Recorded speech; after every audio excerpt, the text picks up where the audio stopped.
Welcome to the History of Christmas from the New Thought Center of Hawaii in Kealakekua, Hawaii, whose mission statement is to provide a sanctuary of aloha for the nourishment, development, and evolution of each individual's unique spiritual path. And from Shining Mountain Center for Spiritual Living in Kalispell, Montana, whose mission statement is, our community lovingly and joyfully inspires, supports, and empowers individuals to discover and express their divinity. So, roots of December 25th, the 12 days of Christmas, the bright fires, the Yule log, the giving of gifts, the holiday feast, the carolers who sang while going from house to house, trace back over 4,000 years to Mesopotamia. Coming from many pagan groups, pagans are mostly polytheistic, honoring the sanctity of the earth and believing deities to be more eminent than transcendent. They believed in many gods. Their chief god was Marduk. When winter arrived, Marduk would do battle with the monsters of chaos. To assist Marduk, they held a festival, Zugmak, which lasted 20 days, with a mock king who would be sacrificed. Persia and Babylonia celebrated similar festivals, Sakira, Feast of the Sun of Isis, who is the goddess of nature. Ancient Greeks had a similar festival to assist god Cronus to battle god Zeus and his titans. Romans celebrated their god Saturn, the god of agriculture, Saturnilla, by decking the halls with garlands of laurel and green trees, festive meals, visiting friends, and exchanging good luck gifts. The whole season was called Dies Natalis Invictus Soleus, or Soleus Invictus, the birthday of the unconquered sun, representing the triumph of life over death. The birth of the sun over darkness. The tradition of the murmurs was born when groups of costume singers and dancers would travel from house to house, entertaining their neighbors, and thus caroling was born 4,000 years ago. Early Celts believed in evil spirits, witches, ghosts, and trolls. Winter solstice was scary with cold, dark nights. People feared the sun would not ever return. There were celebrations to welcome back the sun, animal and human sacrifice, appealing to the gods to let go of winter's grip.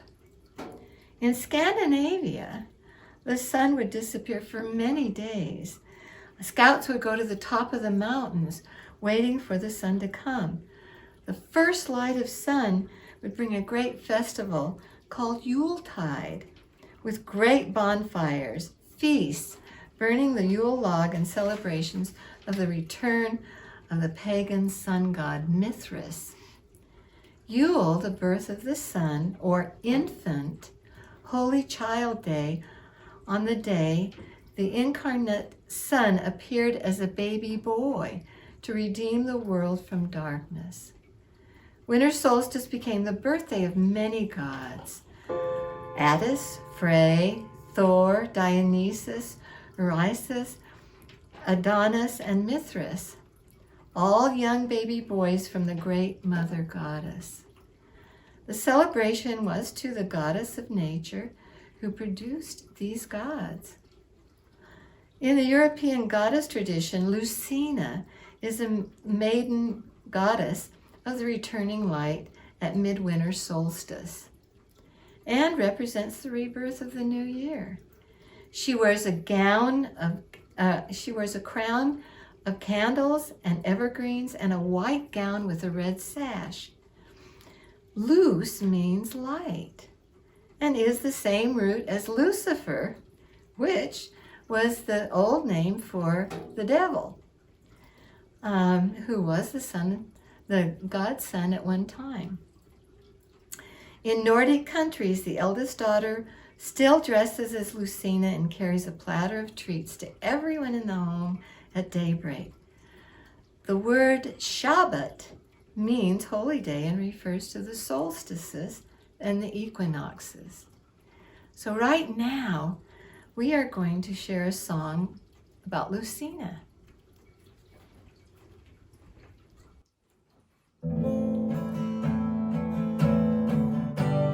Celebrate the light of the sun, show the way, Lucina, dance around on Sabbath night, blessed be the great mother. Celebrate the light of the sun, show the way, Lucina, dance around on Sabbath night, blessed be the great mother.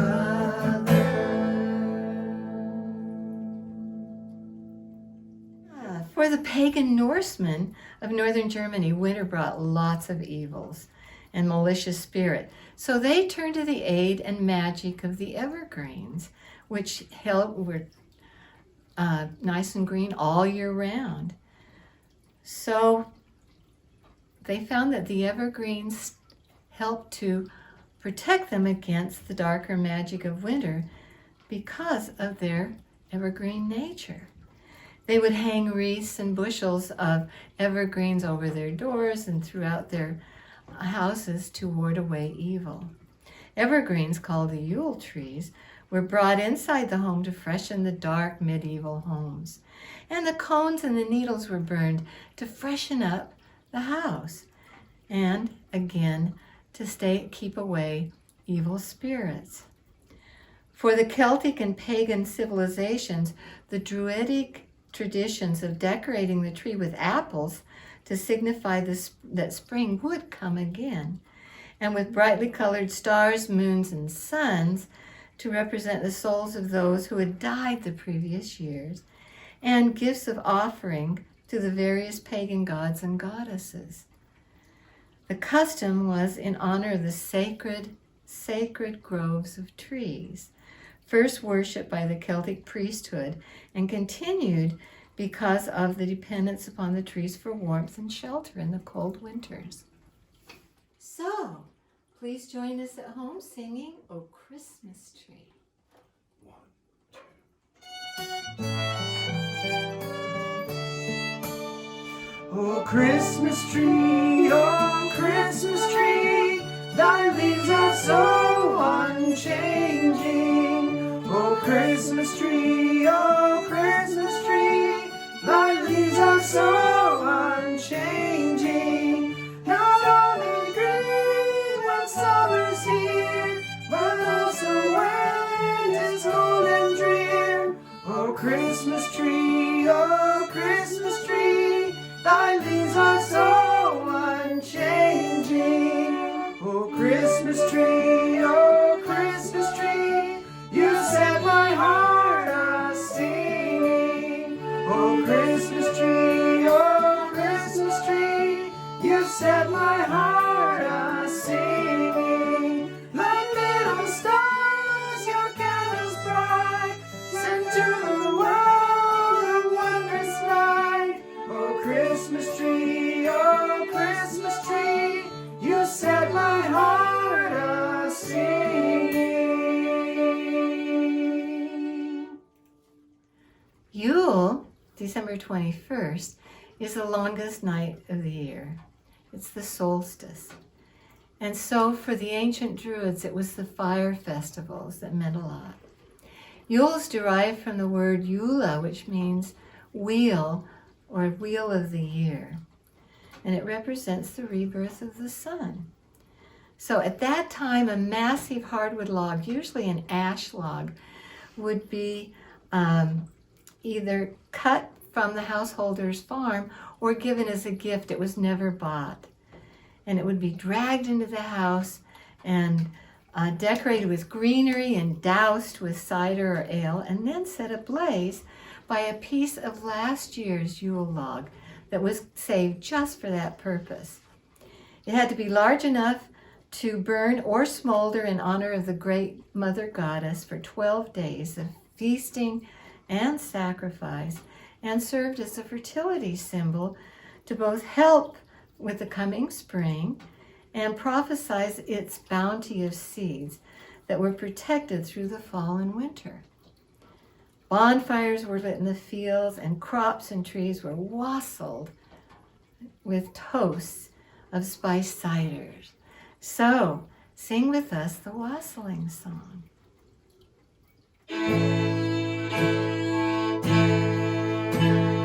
Here we come a-wassailing among the leaves so green. Here we come a-wandering so fair to be seen. Love and joy come to you, and to you your wassail too. And God bless you and send you a happy new year. And God send you a happy new year.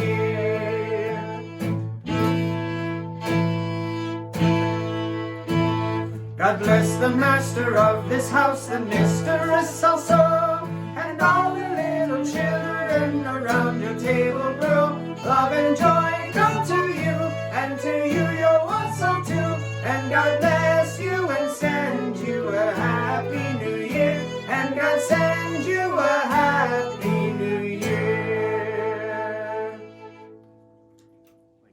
So, children were escorted from house to house with gifts of clove-spiked apples and oranges, laid in baskets of evergreen boughs and wheat stalks. The apples and oranges represented the sun, the boughs symbolized immortality, and the wheat stalks portrayed the coming harvest. The mistletoe was a sacred plant in the Druidic religion and was believed to hold the soul of the host tree, usually the oak, and possess miraculous healing powers. In the Celtic language, mistletoe means all heal. It could make poisons harmless, give fertility to humans and animals, protect from witchcraft, ban evil spirits, and bring good luck and great blessings. The Druids held a special ceremony 5 days after the new moon following the winter solstice, in which they cut the boughs of the mistletoe from the sacred oak tree with a golden sickle. It was important that branches not touch the ground, and then the priest divided up the boughs into sprigs and gave them to the people who believed the mistletoe protected them from storms and from evil spirits. In fact, mistletoe was considered so sacred that when armies happened to meet beneath the mistletoe, they would lay down their arms, exchange friendly greetings, and keep a truce until the next morning. In the Norse myth of Baldr, at his birth, his mother, the Norse goddess Frigga, made each and every plant, animal, and inanimate object promise not to harm Baldr. But she overlooked the mistletoe plant. The mischievous god Loki tricked one of the other gods into killing Baldr with a spear fashioned from the mistletoe. This act brought winter into the world. The gods eventually restored Baldr to life, after which Frigga pronounced the mistletoe sacred to bring love rather than death into the world. Happily, complying with Frigga's wishes, any two people passing under the plant would celebrate Baldr's resurrection by kissing under the mistletoe. From this custom came the practice of suspending mistletoe over a doorway as a token of goodwill and peace to all comers. The Victorians, of course, incorporated all the ancient aphrodisiacs and fertility powers of the mistletoe into the ritual of kissing under it as a sign of love, romance, and good luck. It was customary to place holly and ivy leaves and branches around dwellings as a kindly and hospitable gesture, an invitation to the nature spirits. Fairies allowing them to come and join the Yule celebration as well as protecting them from the cold. It was the custom to wear holly in the hair when they ventured into the forest to watch the priest cut the mistletoe. By decorating doors and windows with it, they were protected. It would capture or dissuade any evil spirits before they could enter the house. It was considered flypaper for demons. So, with this in mind, let's deck the halls with boughs of holly.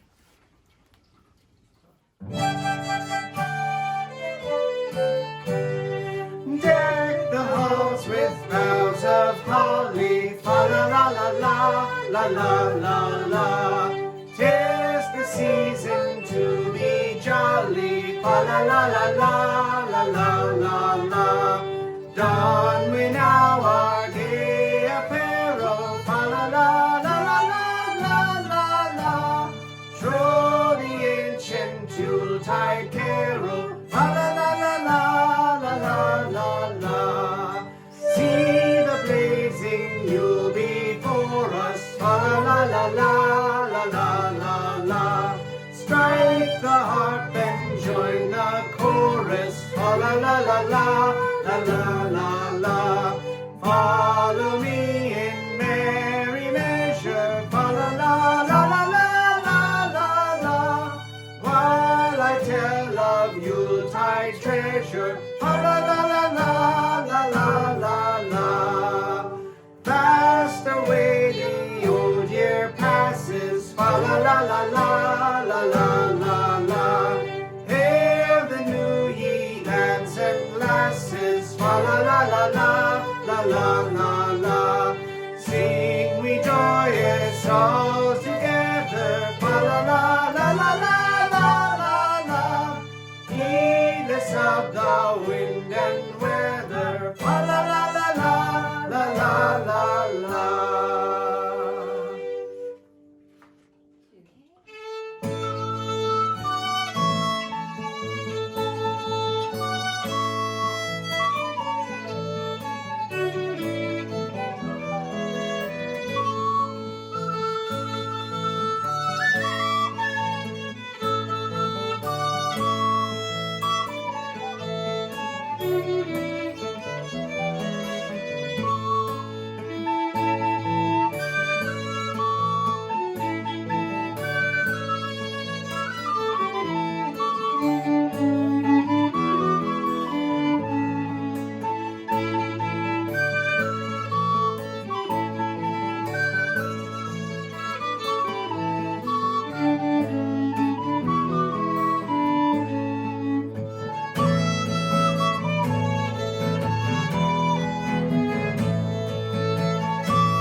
As people converted to Christianity, the significance of the holly changed.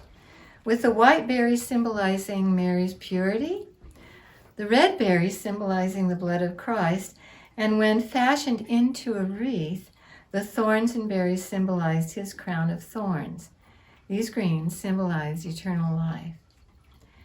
So how did these century-old pagan traditions become incorporated into Christianity? An early missionary to the Celtic regions, St. Boniface, was set aback by the pagan rituals of polytheism, nature worship, and human sacrifice. Instead of usurping the pagan faith completely, he chose to shift their focus and adopted a more desirable pagan beliefs and customs himself, and equate them with Christian beliefs. When he came across a human sacrifice at the foot of a sacred oak of Thor or Odin, he cut down the oak and then pointed to the evergreen, saying, "This humble tree's wood is used to build your homes. Let Christ be at the center of your household. Its leaves remain evergreen in the darkest days. Let Christ be your constant light. Its boughs reach out to embrace, and its star points to heaven. Let Christ be your comfort and guide." Along with Boniface, Pope Gregory also had a vision of how these differences might be reconciled, and thus win the Celts into the Christian fold. The many seasonal festivals celebrated for centuries by the Celtic tribes found a new home within the Gregorian calendar of the Roman Catholic Church. So now we're going to sing some of our favorite, the carols out of these this change into Christianity from the Celts. Many carols talking about the story of the birth of the Son of God, which was interesting. The Son of the Goddess was before, and now the Son of God. So we invite you to sing along. And the songs are "O Little Town of Bethlehem," "What Child Is This?" and "Silent Night."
What child is this who laid to rest on Mary's lap is sleeping, whom angels greet with anthems sweet, while shepherds watch are keeping?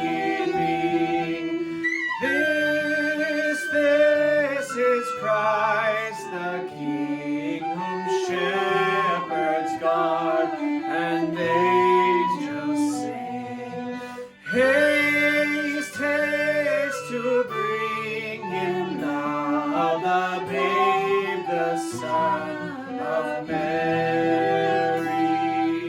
So bring him incense, gold, and myrrh. Come, peasant king, to own him, the King of kings, salvation brings.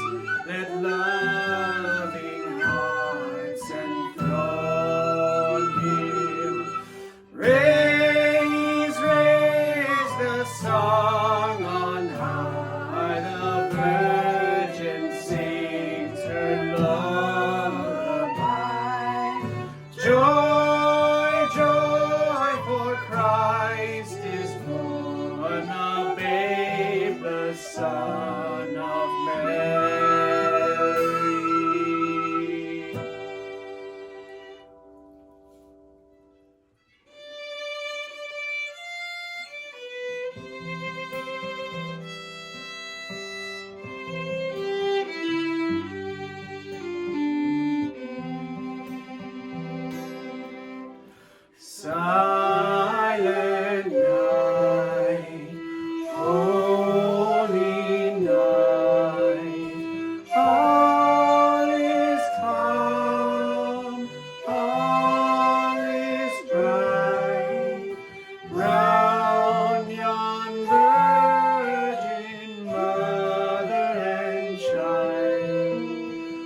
Silent night, holy night, Son of God, love's pure light, radiant beams from thy holy face, with the dawn of redeeming grace. Jesus, Lord, at thy birth. Jesus, Lord, at thy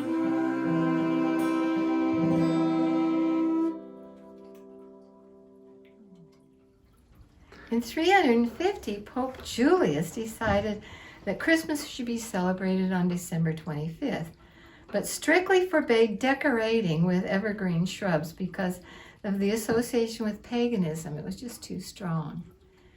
Already in the 3rd century, Tertullian warned his fellow Christians against falling into the Saturnella rut by using laurel wreaths.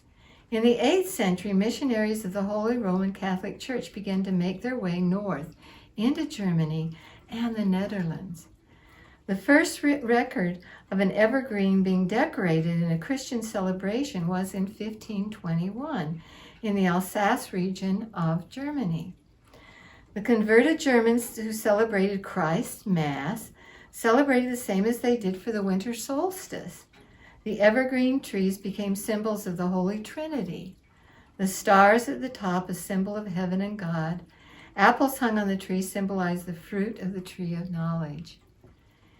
In the 16th century, John Calvin objected to the frivolity of Christmas trees, and the Massachusetts Puritans strongly forbade Christmas trees as pagan backsliding. Not until the 19th century, with the Catholics, was the Christmas tree decorating introduced to America. Not until the 19th century. The Victorian Christmas tree made its appearance in 1848 when Princess Victoria married Prince Albert of Germany, who introduced the tree to Windsor Palace. A picture in the newspaper showed the couple with their beautiful tree in Buckingham Palace. It became so popular and elegant to bring nature into the homes that everybody began having Christmas trees. So now we're going to be singing again 3 beautiful carols and want you to sing along. Angels we have heard on high, and then O Holy Night and Joy to the World.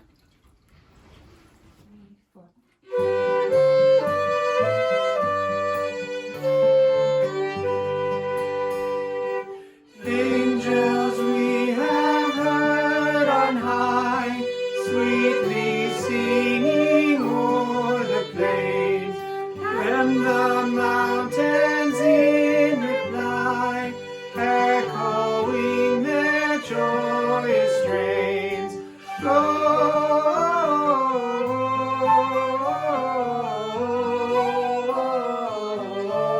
Gloria in excelsis Deo. Gloria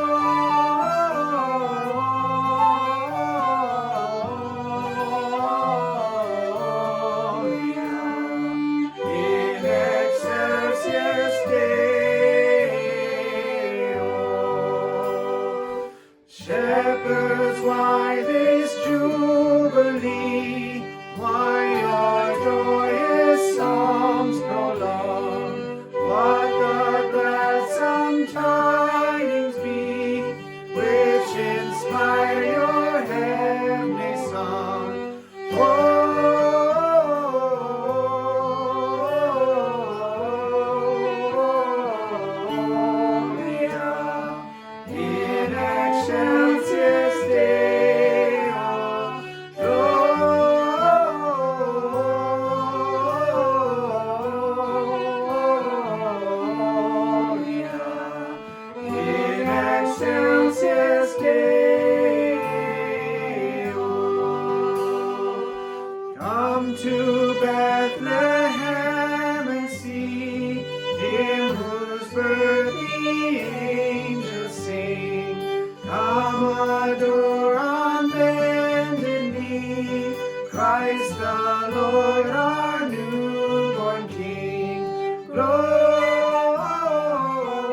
never pining, till he appeared and the soul felt its worth. The thrill of hope, the weary world rejoices, for yonder breaks a new and glorious form. Fall on your knees,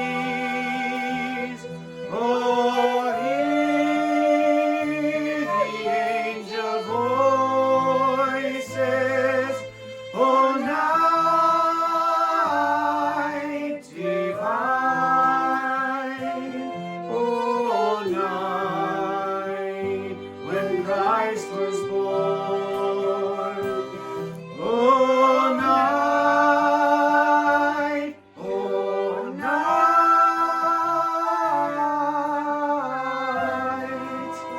oh, night divine. Truly he taught us to love one another. His law is love, and his gospel is peace. Chains shall he break, for the slave is our brother, and in his name all oppression shall cease. Sweet hymns of joy in grateful chorus raise we, let all within us praise his holy name. Christ is the Lord, oh, praise his name forever. His power and glory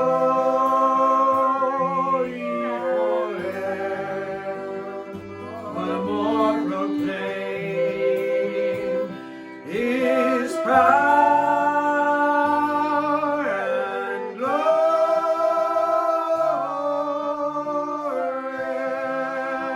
forevermore proclaim.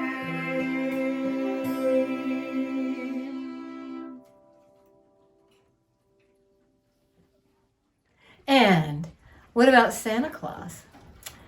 Well, some of the current traditions surrounding Father Christmas, or Santa Claus, also have Celtic roots. His elves are the modernization of the nature folk, and the reindeer are associated with the horned god, a druid deity. In Germany, people honored the pagan god Odin, who, clothed in red fur, galloped across the winter sky to observe the people and decide who could prosper or perish. How about this? He knows if you've been bad or good, so be good for goodness sake. Good old Odin, out there on his magic goat. Some believe that St. Nicholas was a village shaman who journeyed by climbing the tree of life that was deeply rooted in the earth and so tall it touched heaven. From this upper world, Santa would bring back gifts of knowledge, healing, and empowerment for the people of the village. The actual tradition of St. Nick began in about the 3rd century. Nicholas, a bishop of the Greek Church of Antioch, loved children so much that he set aside a day for children. He called it Children's Day. He gave them parties, presents, and special treats. After his death, the Greek Church recognized his good works and made him a saint, St. Nicholas, the patron saint of children. But parties are a pleasure, and the Church of Rome considered them a sin. They condemned Children's Day, the work of the devil. Despite the Roman ban on the celebration, the legend of St. Nicholas spread throughout the Celtic tribes of Northern Europe. The Scandinavian tribes had always looked to the north as a place of strength and safety. So St. Nicholas gained a home at the North Pole. Another history states that St. Nicholas was a saint in Myra in the 4th century. He was shy, helped the poor without disclosing his identity. One day he climbed up the roof of a house and dropped down a purse full of money through the chimney, which landed in a girl's stocking. St. Nicholas was called Sinterklaas in Dutch. Thus, Santa Claus became from this distorted pronunciation. And there are many, many stories about the beginning of Santa Claus. And we're not going to go into all of them here, but right now we are going to sing Santa Claus is Coming to Town, so you better watch out. Santa Claus is coming to town.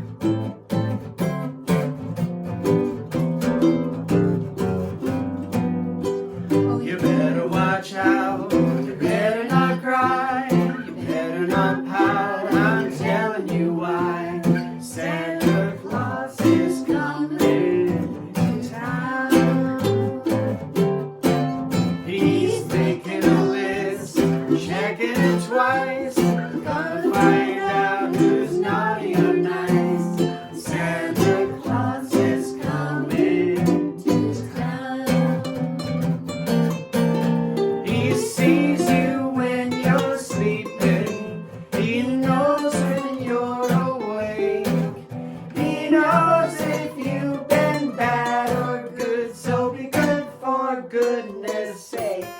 Oh, you better watch out, you better not cry, you better not pout, I'm telling you why.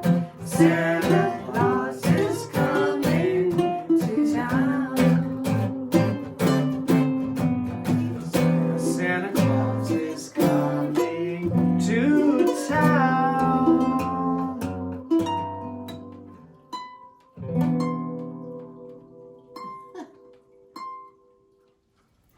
So, in 1870, Father Christmas in Europe took on a red attire.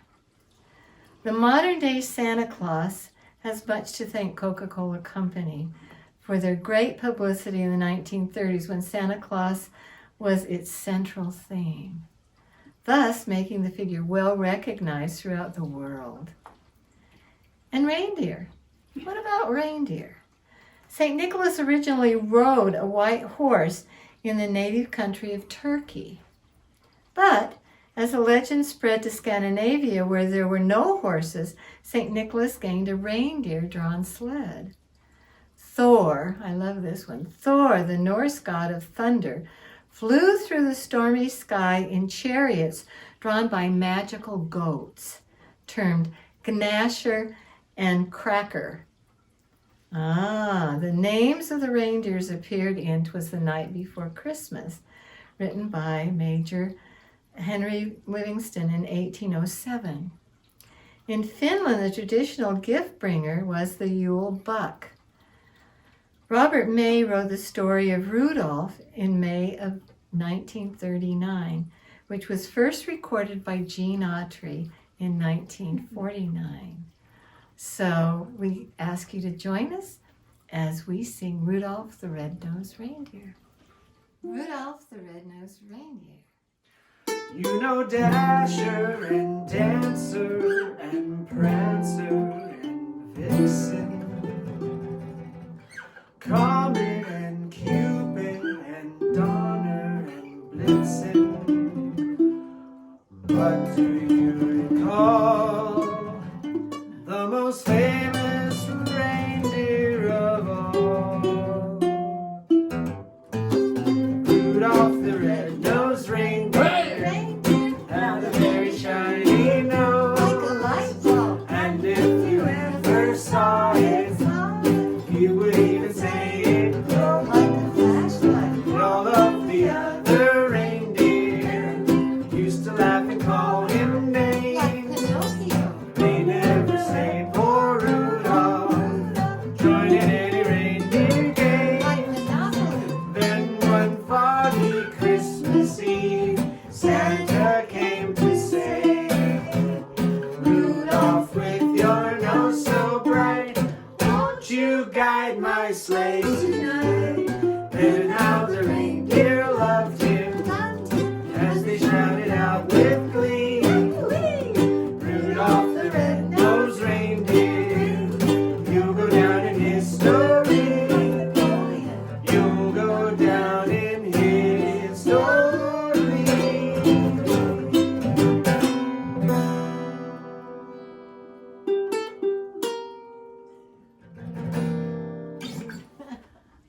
so nobody knows when Jesus really was born.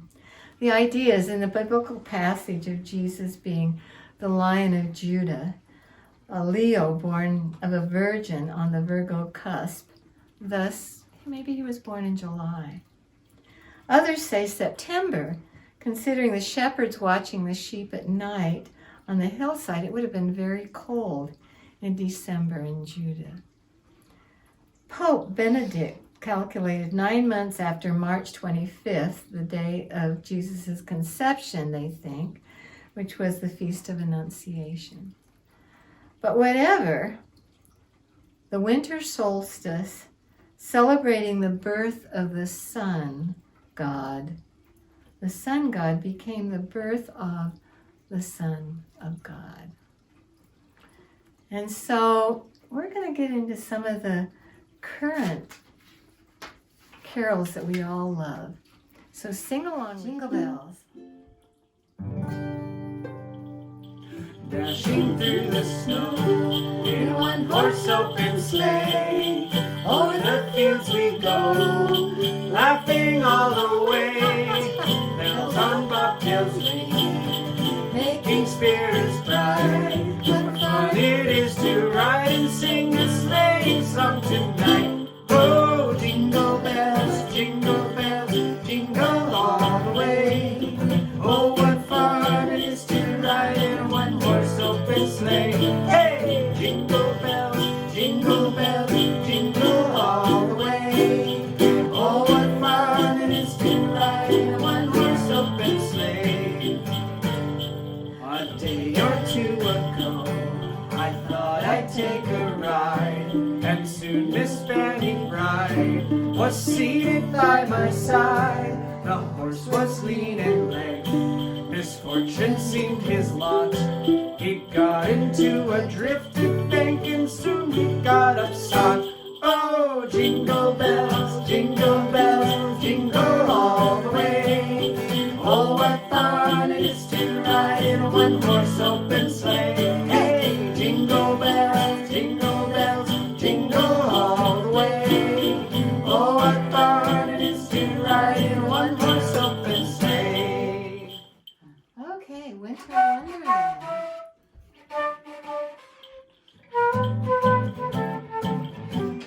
Woo! Sleigh bells ring, are you listening? In the lane, snow is glistening. A beautiful sight, we're happy tonight, walking in a winter wonderland. Gone away is the bluebird, his stay is the new bird. We sing our song as we go along, walking in a winter wonderland. In the meadow we can build a snowman, then pretend that he's Parson Brown. We'll say, are you married? We'll say, no, man. You can do the job while you're in town. We'll conspire as we dream by the fire, to face unafraid the plans that we made, walking in a winter wonderland. In the meadow we can build a snowman and pretend that he's a circus clown. We'll have lots of fun with Mr. Snowman till the other kids knock him down. Where the snows ain't thrilling, though you know kids are chillin'. We'll frolic and play the Eskimo way, walking in a winter wonderland, walking in a winter wonderland.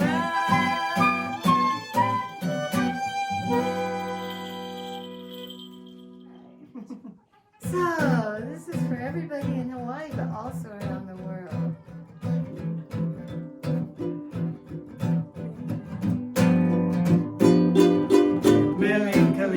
Maka is the thing to say on a bright Hawaiian Christmas day.